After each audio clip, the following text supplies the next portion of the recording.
माझे नाव संजय आहे. मी एका प्रायव्हेट कंपनीत नोकरीला होतो. माझी कंपनी पुणे मुंबई हायवेवर होती. कंपनीमध्ये मोठ्या गाड्यांचे ऑइल फिल्टर बनण्याचे काम होते. त्या कंपनीत मला पीएफ कापून 15,000 रुपये हाताला पडत होते. एके दिवशी मी कंपनीत जाण्यासाठी घरून निघालो. काही वेळातच मी हायवेच्या दिशेला लागलो. थोडे अंतर गाडी चालल्यावर मला समोर भरपूर गर्दी दिसली.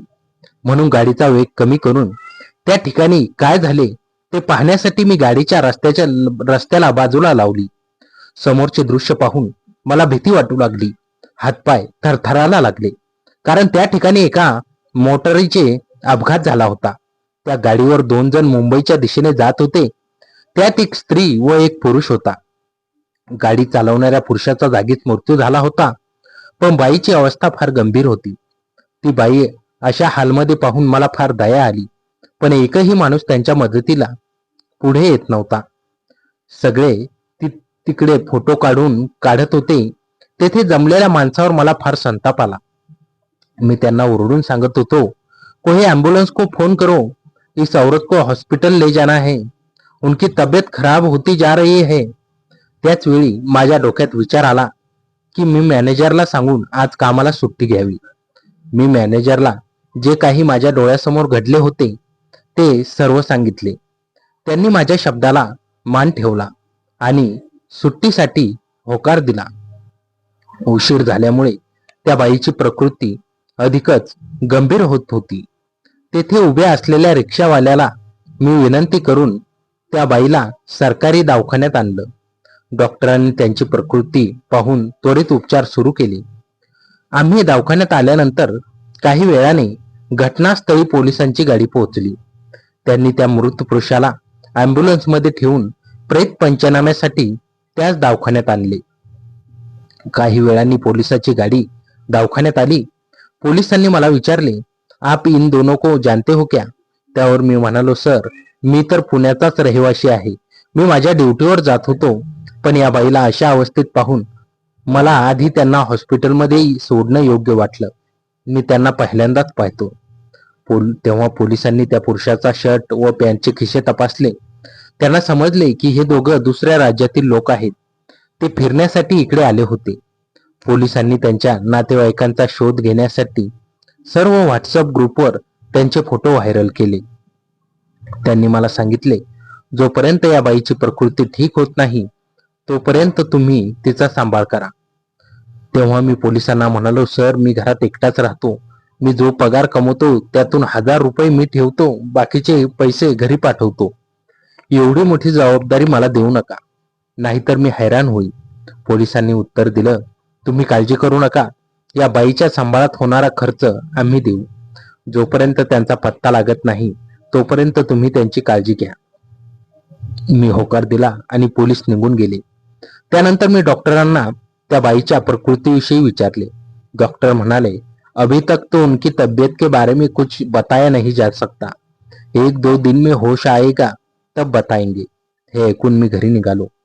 दुसऱ्या दिवसापासून दवाखान्याचे कसे ऍडजस्ट करायचे या विचारात मी असतानाच माझ्या डोक्यात एक कल्पना आली. जर मी कंपनीत पार्ट टाइम नोकरी केली तर दवाखान्यालाही वेळ मिळेल. मी घरी न जाता थेट कंपनीत गेलो आणि मॅनेजरांना सर्व हकीकत सांगितली. माझे मॅनेजर चांगले होते. त्यांनी माझी बाजू समजून घेतली आणि पार्ट टाइम जॉबला मंजुरी दिली. आता माझी ड्युटी सकाळी 9 ते दुपारी 3 अशी होती. मी दुपारचे जेवण कॅन्टीनमध्ये करून सरळ दवाखान्यात पोहोचलो. तेव्हा त्या बाईच्या आजूबाजूला 2 नर्स तिची तपासणी करत होत्या. तिचा चेहरा आता पूर्णपणे स्वच्छ झाला होता. अपघाताच्या वेळी तो विद्रूप दिसत होता, पण आता ती इतकी सुंदर दिसत होती की तिच्याकडे पाहतच राहावे असे वाटे. मी नर्सना विचारले, मॅडम, आता कशी आहे तिची प्रकृती? त्या म्हणाल्या, भैया, डॉक्टरांनी पूर्ण बॉडी चेकअप केला. आतील कोणतीही दुखापत नाही, पण चेहऱ्यावर व डोक्यावर मार लागण्याने भरपूर रक्त गेल्यामुळे ती बेशुद्ध पडली होती. आज संध्याकाळपर्यंत तिला होश येईल. हे ऐकून मी घरी आलो. संध्याकाळी 5 वाजता मी परत दवाखान्यात आलो. तेव्हा पोलीसही तिथे आले होते. ती बाई आता शुद्धीवर आली होती. पोलिसांनी तिला विचारले, मॅडम, तुमचे नाव काय, कुठे राहता, तुमच्यासोबत आलेला माणूस कोण होता? त्या बाईने सांगितले, सर, मी हरियाणातील अंबाला शहराची रहिवासी आहे. माझे नाव प्रियंका आहे. माझ्यासोबत बाईकवर असलेला माणूस माझा बॉयफ्रेंड राहुल होता. आम्ही घरून पळून आलो होतो. पुण्यात लग्न करणार होतो, पण त्याने माझ्याशी फसवणूक केली. मला रेड लाईट एरियात सोडून द्यायचे त्याचा बेत होता. ते काम झालं नाही म्हणून तो मला पुण्याहून मुंबईला नेत होता. त्याची फोनवर कोणाशी तरी बोलणी झाली होती.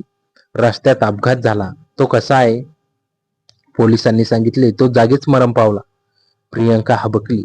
पोलिसांनी विचारले, तुमच्या घरच्यांना कळू? ती म्हणाली, नको सर, ते मला घरात घुसू देणार नाहीत. माझी अवस्था बिघडवतील. मी पुण्यातच छोटे मोठे काम करून राहीन. मला गावी जायचे नाही. तेव्हा पोलिसांनी माझ्याकडे बोट दाखवून म्हणाले, या माणसानेच तुम्हाला हॉस्पिटलमध्ये दाखल करवले.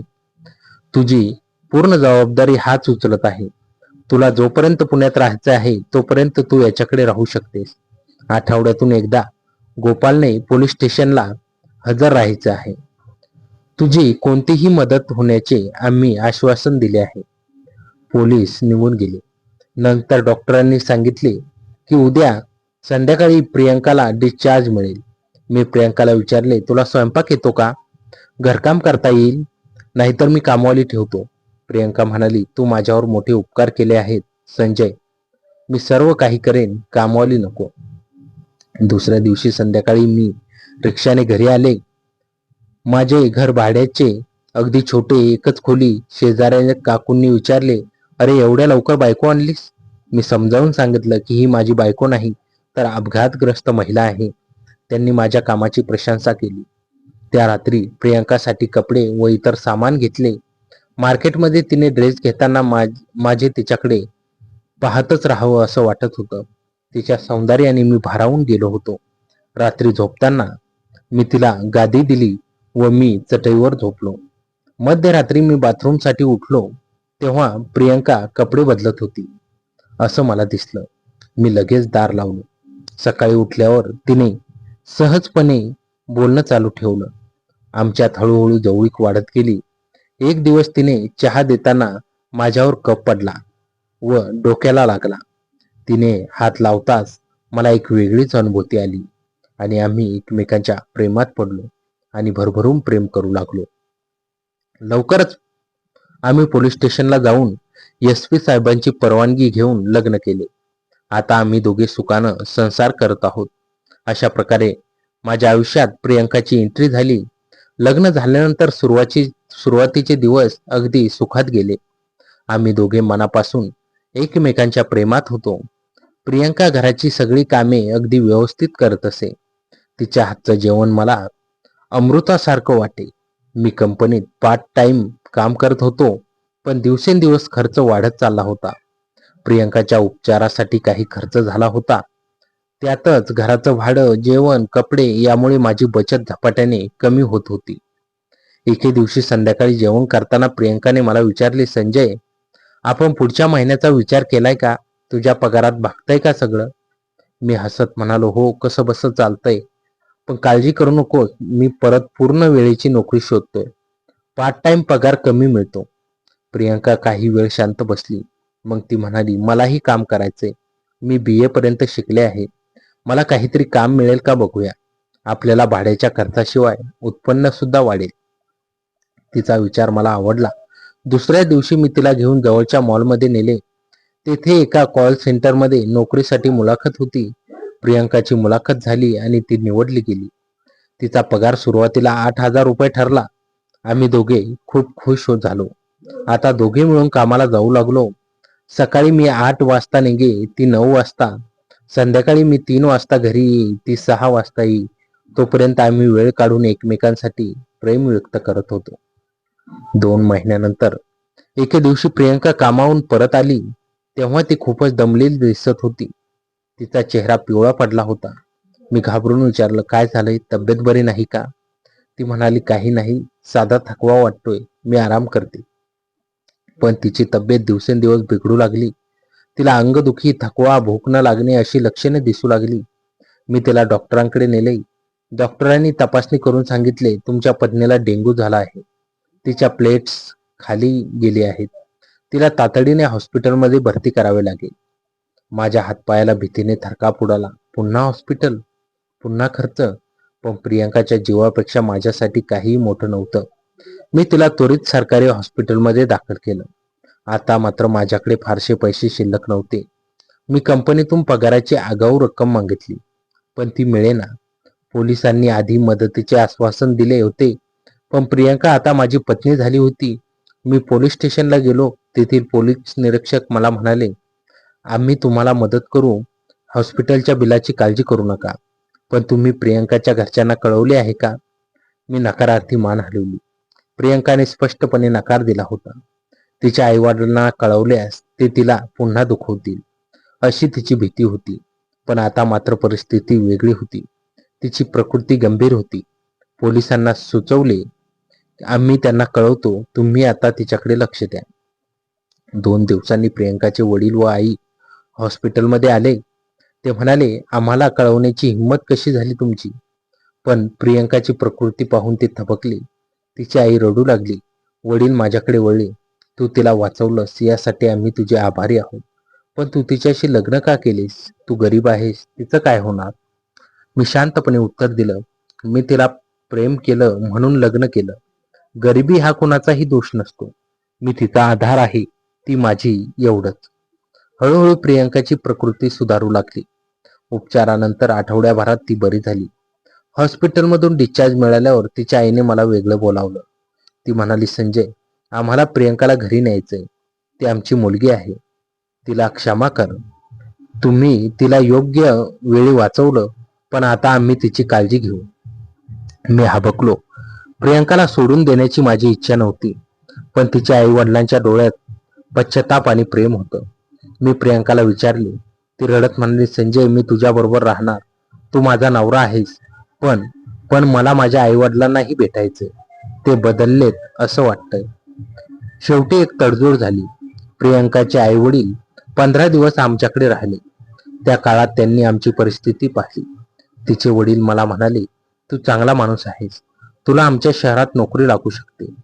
माझा एक छोटा कारखाना आहे. तू तिथे काम करशील का? मी विचार केला. पुण्यात माझी कंपनी होती, पण तेथे पुरेसे उत्पन्न नव्हते. अंबाला येथे नवी संधी मिळत होती.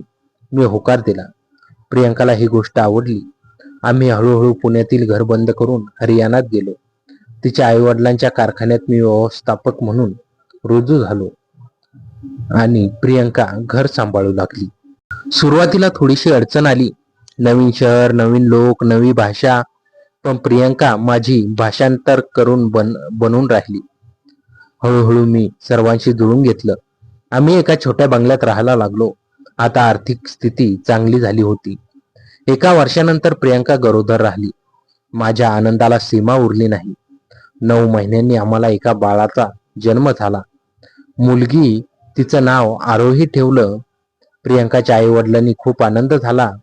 आता संसारात बाळाची रंगत आली होती. पण या सुखात एक विषय मनाला खुपत होता. राहुलचा मृत्यू झाला होता, पण त्याच्या घरच्यांना कधीच कळले नव्हते. पोलिसांनी आम्हाला सांगितले होते की राहुलचे वडील मुंबईत राहतात. त्यांनी मुलाच्या मृत्यूनंतर अंत्यसंस्कार केले होते, पण ते प्रियंकाच्या नावाचा उल्लेख टाळत होते. तिला जबाबदार मानत होते. एके दिवशी प्रियंकाच्या जुन्या कॉलेजमधील एका मैत्रिणीने तिला फोन करून सांगितले, प्रियंका, राहुलची आई खूप आजारी आहे. ती तुला भेटू इच्छिते. तिला वाटते की जर राहुल जिवंत असता तर सगळं वेगळं झालं असतं. प्रियंका गडबडली. ती म्हणाली, मला जायचं नाही, ते मला दोष देतील. पण मी तिला समजावले, जा, एकदा जाऊन भेटून ये, मन हलके होईल. आम्ही दोघे मुंबईला गेलो. राहुलच्या आईला भेटलो. ती अंथरुणावर पडली होती. तिने प्रियंकाला पाहताच हात पसरवले. रडत म्हणाली, माझा मुलगा गेला, पण तुला माझी मुलगी समजून सोडलं पाहिजे. मला माफ कर. प्रियंकाच्या डोळ्यातून पाणी वाहू लागले. तिने तिच्या डोक्यावर हात ठेवला. दोघी रडल्या. मी तिथेच उभा राहून पाहत होतो. त्यानंतर राहुलच्या वडिलांशी बोलणं झालं. त्यांनीही माझे आभार मानले. आम्ही अंबालाला परतलो. आता आमच्या आयुष्यात शांती होती. प्रियंका घरात व्यवस्थित होती. आरोही मोठी होत होती. मी कारखान्यात काम करत होतो. पुण्यातील पोलिसांशी संपर्क होता. ते अधूनमधून विचारपूस करत. आम्ही सगळ्यांना पत्र पाठवलं होतं की आता सर्व काही ठीक आहे. एके दिवशी संध्याकाळी आम्ही तिघे बागेत बसलो होतो. आरोही माझ्या मांडीवर खेळत होती. प्रियंका माझ्या खांद्यावर डोके ठेवून म्हणाली, संजय, तुला माहित आहे का, त्या दिवशी हायवेवर तू न आला नसतास तर मी नसतेच. मी तिच्या हातावर हात ठेवून म्हणालो, तू म्हणतेस ते खरंय, पण माझं आयुष्य तुझ्यामुळे सार्थकी लागलं. तू आलीस तेव्हा मला प्रेम मिळालं, घर मिळालं, कुटुंब मिळालं. तिने माझ्याकडे पाहिलं आणि दोघं हसलो. आरोहीने हात हलवून पप्पा म्हणण्याचा प्रयत्न केला. तो क्षण अविस्मरणीय होता. त्या रात्री मी डायरीत लिहिलं, आयुष्यात सगळं काही नियोजित नसतं. हायवेवरचा तो अपघात माझ्या आयुष्याचा अपघात नव्हता, तर तो एक वळण होतं. मी प्रियंकाला हॉस्पिटलमध्ये नेले नसते तर आज मी एकटाच असतो. पण देवाने माझ्या मार्फत तिला वाचवलं आणि तिच्या मार्फत माझे आयुष्य वाचवले. माणुसकी हाच खरा धर्म आहे. वेळ निघून गेली. आरोही आता 3 वर्षाची झाली होती. ती खोडकर, हुशार आणि 4 चौंडी करणारी लेकरं होती. तिच्या हसण्याने आमचं घर सतत गजबजत असे. प्रियंका मात्र मागील काही दिवसांपासून हळूहळू बदलत असल्याचे माझ्या लक्षात येऊ लागलं. ती अनेकदा विचारात हरवून जाई. एकटी बसून खिडकीबाहेर पाहत असे. मी विचारले, काय झालंय, काही वाटतंय का? ती पहिल्यांदा काहीच म्हणाली नाही, पण एके रात्री ती अंथरुणावर पडून ती म्हणाली, संजय, मला तुझ्याशी खूप मोठी गोष्ट सांगायची आहे, पण तू रागावशील का? मी हसत म्हणालो, प्रियंका, तू माझ्यावर विश्वास ठेव. काय झालंय? ती उठून बसली. तिचे हात थरथरत होते. मी खोटं सांगितलंय तुला. राहुल फक्त माझा बॉयफ्रेंड नव्हता, त्याचं माझ्याशी लग्न झालेलं होतं. 2 वर्षापूर्वी मी घरून पळून गेले होते, पण तो मला बेचायच्या बेतात होता. मी पळून जायचा प्रयत्न केला म्हणून त्याने मला मारहाण केली. त्या दिवशी आमचा अपघात झाला तेव्हा मी सुटकेचा श्वास घेतला. मी स्तब्ध झालो. लग्न? हे कोणीतरी पोलिसांनी सांगितलं नव्हतं? मी विचारलं, मग पोलिसांना का सांगितलं नाहीस? ती रडू लागली. मला वाटलं तू मला सोडून देणार. मी घाबरले, पण आता आपण खूप जवळ आलो. तुला सत्य कळायला हवं.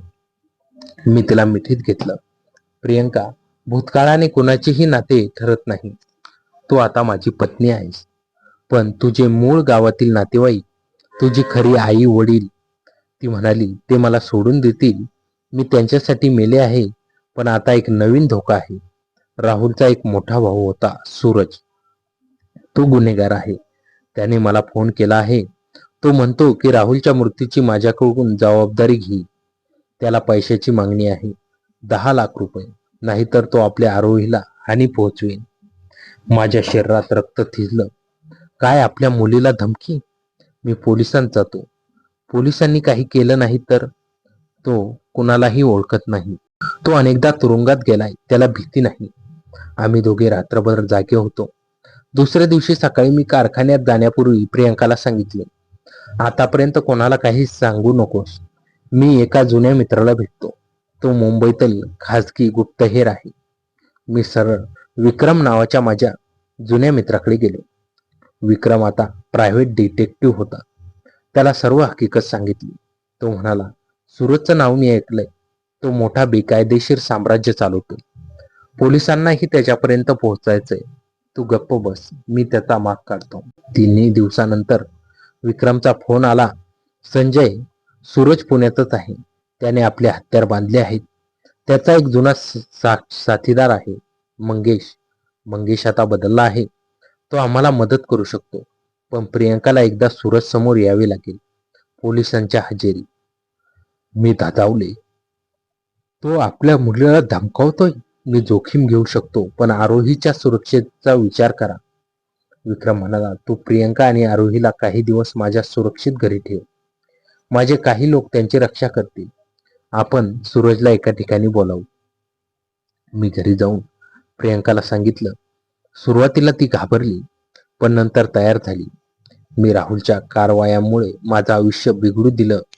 आता स्वतःच मी लढेन. आम्ही तयारी सुरू केली. 2 दिवसांनी मंगेशने संपर्क साधला. तो म्हणाला, सूरज उद्या रात्री भीमाशंकर जंगलातील एका जुन्या बंगल्यात येतो. तिथे त्याचा तबला आहे. तुम्ही पोलिसांना बरोबर घेऊन या. मी पुण्यातील जुन्या पोलीस निरीक्षकांशी संपर्क साधला. त्यांनी मदत करण्याचे कबूल केले. पण सूरज हा धोकादायक आहे. तुम्ही दूर राहा, आम्ही हाताळू. उद्याची रात्र मी, प्रियंका, विक्रम आणि पोलिसांचं एक पथक बंगल्याभोवती गोळा झालं. पाऊस कोसळत होता. अंधार पसरला होता. मध्यरात्री सूरज आपल्या 4 साथीदारांसह आला. तो मोठ्या दबळ्या शरीराचा, गालावर चट्टे असलेला माणूस होता. त्याच्या डोळ्यात क्रूरता होती.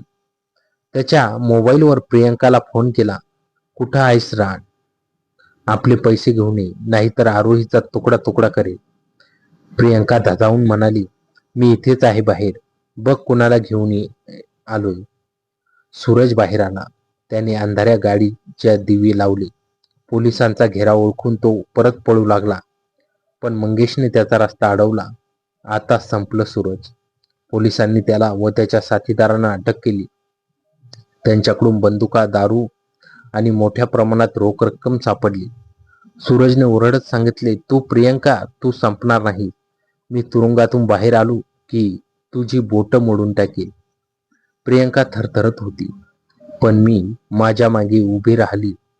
मी पोलीस निरीक्षकांना सांगितले, सर, हा माणूस कायमचा तुरुंगात गेला पाहिजे. निरीक्षण म्हणाले, त्याच्यावर हत्या, अपहरण, बेकायदेशीर शस्त्र असे अनेक गुन्हे आहेत.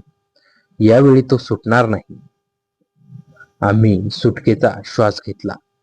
त्या रात्री घरी आल्यावर आरोही आपल्या खोलीत गोड झोपली होती. प्रियंका तिच्या डोक्यावर हात ठेवून रडू लागली. आता कोणीही आपल्या आरोहीला स्पर्श करू शकत नाही. मी तिला धीर दिला. आपण सगळ्यांना एकत्र ठेवू. पण एक गोष्ट सांग, तुझ्या खऱ्या आईवडिलांशी संपर्क साधू का? प्रियंका काही वेळ शांत बसली. ते मला दोष देतील, पण पण त्यांच्याशिवाय मला अपूर्ण वाटतं. एकदा प्रयत्न करूया. दुसऱ्या दिवशी मी प्रियंकाच्या मूळ गावी हरियाणातील एका छोट्या गावी फोन केला.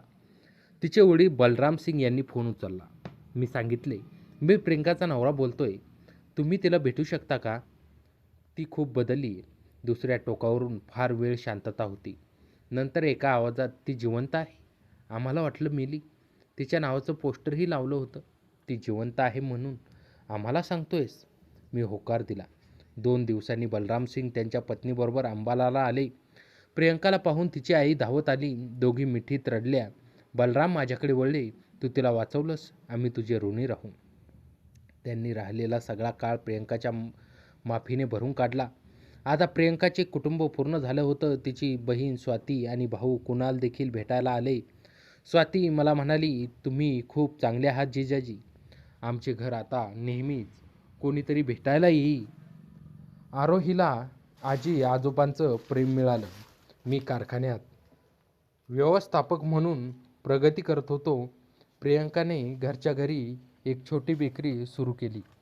तिचे केस आणि ब्रेड फार लोकप्रिय झाले.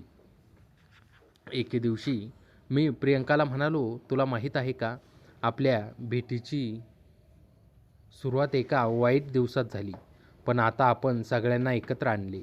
तुझा भूतकाळ संपला आणि एक नवीन सुरुवात झाली. ती म्हणाली, त्या दिवशी हायवेवर तू आला नसतास तर मी रस्त्यावर मरले असते, पण तू आलास, देवानं तुला पाठवलं. आम्ही दोघे त्या क्षणी एकमेकांच्या डोळ्यात पाहत राहिलो. आरोही आत आली. पप्पा, मला भूक लागली आहे. प्रियंका हसली. ही आली आपली राणी. चल, तुझ्यासाठी मी चॉकलेट केक बनवतो. असा होता प्रियंकाचा नवा जन्म. एकेकाळी जी मुलगी मृत्यूच्या दारात होती, ती आता एका सुंदर संसाराची लक्ष्मी बनली. सूरज तुरुंगात गेला. राहुलची आई अधूनमधून भेटायला येई.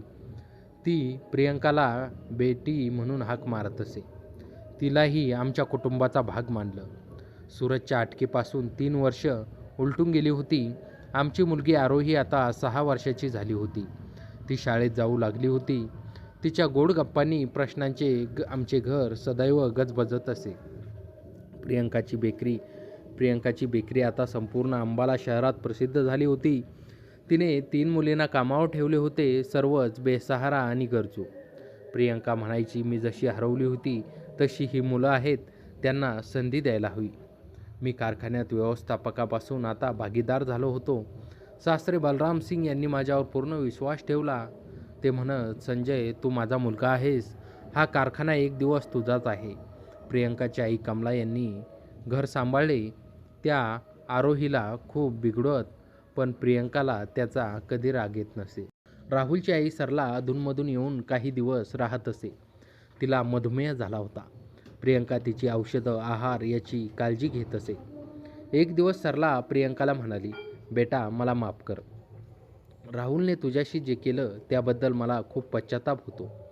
पण तू माझ्या डोळ्यासमोर माझी लेक झालीस. प्रियंकाच्या डोळ्यात पाणी आलं.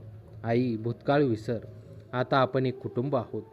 प्रियंकाच्या खऱ्या आईवडिलांशी सलोखा झाल्यानंतर गावाकडे जाण्याचा कार्यक्रम ठरला.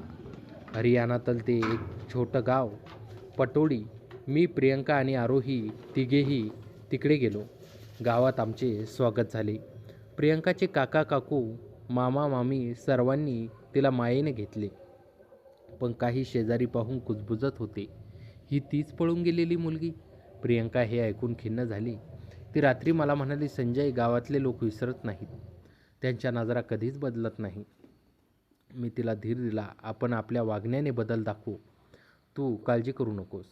दुसऱ्या दिवशी आम्ही गावातील मंदिरात गेलो. प्रियंकाने गावातल्या सर्व मुलांना खाऊ वाटप केला. तिने शाळेत जाऊन शिक्षकांशी बोलून 10 गरजू मुलांची फी भरण्याचे मान्य केले. या गोष्टीने गावातील लोकांचा दृष्टिकोन बदलू लागला. एका जुन्या काकूने येऊन प्रियंकाला आशीर्वाद दिला, बेटा तू खूप मोठं मन दाखवलंस. गाव सोडताना प्रियंका म्हणाली, मला वाटलं होतं की गाव मला कायमचं टोचत राहील. पण आपल्या प्रेमाने आपण विजय मिळवला.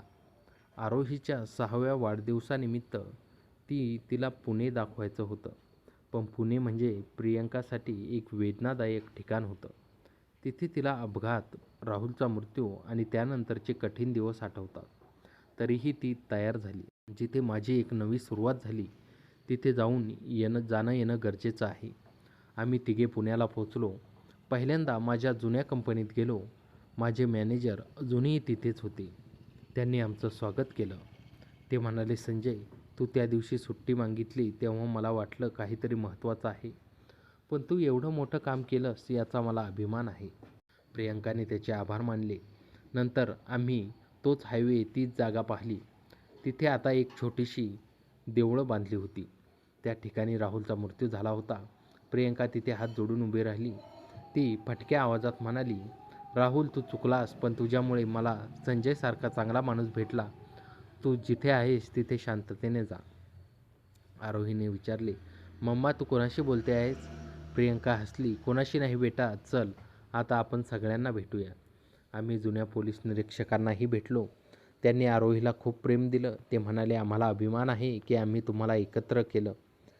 पोलिसांची नोकरी यासाठीच आहे, लोकांची सुरक्षा आणि प्रेम वाढवण्यासाठी. पुण्याहून परत आल्यानंतर काही दिवस एक धक्कादायक बातमी आली. सुरतचा तुरुंगात मृत्यू झाला. तो पळून जाण्याच्या प्रयत्नात पोलिसांच्या झालेल्या चकमकीत तो मारला गेला. प्रियंकाला ही बातमी ऐकून आधी धक्का बसला, पण नंतर ती म्हणाली, आता खरं सर्व संपलं. आता कोणतीही भीती नाही. त्या दिवशी रात्री आम्ही खूप वेळ बोललो. भूतकाळातील दुःख, संघर्ष, पळापळ, नवीन सुरुवात सगळ्यावर बोललो. प्रियंका म्हणाली, तुला माहीत आहे का संजय, त्या दिवशी हॉस्पिटलमध्ये मी तुला पहिल्यांदा पाहिलं होतं तेव्हा मला वाटलं हा कोणीतरी देवदूत आहे. पण तू खरंच माझ्या आयुष्यातील देवदूत आहेस. मी तिचा हात हातात घेतला. प्रियंका, तू माझ्या आयुष्यात आलीस तेव्हा मी एकटा होतो. आता मला कुटुंब आहे, एक मुलगी आहे, प्रेम आहे. मी तुझा ऋणी आहे. आरोही आता हुशार होत चालली होती. तिला डॉक्टर बनायचं होतं. ती म्हणायची, मला गोरगरिबांची सेवा करायची आहे. जशी आईने माझ्या आजीची सेवा केली तशीच मी करेन. प्रियंका आणि मी तिला पूर्ण पाठिंबा दिला. तिच्या शिक्षणासाठी आम्ही बचत सुरू केली. सरलाने तिच्या नावे काही रक्कम ठेवली होती. बलराम सिंग म्हणाले, आमची मुलगी डॉक्टर होणार याचा मला अभिमान आहे. एके दिवशी आरोहीने आपल्या शाळेत एक भाषण दिलं. तिचा विषय होता प्रेमाची सुरुवात एका अपघाताने. तिने आमची संपूर्ण कहाणी सांगितली. शाळेतील सर्व शिक्षक, विद्यार्थी थक्क झाले. त्यांनी प्रियंकाला व्यासपीठावर बोलावले. प्रियंका हातात माईक घेऊन म्हणाली, मी एकेकाळी घर सोडून पळाली होती, बेवारस झाले होते, पण संजयसारखा चांगला माणूस भेटला म्हणून मी पुन्हा जगली. आपण सर्वांनी प्रत्येक संकटातील व्यक्तीला एक संधी द्यायला हवी होती. सभागृहात टाळ्यांचा कडकडाट झाला. आम्ही जुने छोटे शहर सोडून एका मोठ्या बंगल्यात राहायला गेलो. पण ते छोटे घर मात्र आम्ही विकले नाही. ते आम्ही एका गरजू कुटुंबाला विनामूल्य राहायला दिले. ते कुटुंब हरियाणातील दुष्काळग्रस्त भागातून आलेलं होतं. त्या बंगल्यात आमचा संसार सुरू झाला. एक मोठा हॉल, स्वयंपाकघर, 3 बेडरूम आणि एक बाग. बागेत प्रियंकाने फुलझाडे लावली. ती म्हणाली, जशी मी जगायला शिकले तशी ही झाडे फुलायला शिकतील. मी तिला विचारलं, आता काही इच्छा आहे का? ती म्हणाली, हो, तुझ्यासोबत एक सुखी आयुष्य जगायचं आहे. आरोहीला डॉक्टर बनताना पाहायचं आहे आणि माझ्या बेकरीला साखळी बनवायचं आहे. मी हसलो. तुझी प्रत्येक इच्छा पूर्ण करेन हे वचन. पुढच्या 1 वर्षात प्रियंकाच्या बेकरीचे 2 नवीन शाखा सुरू झाल्या.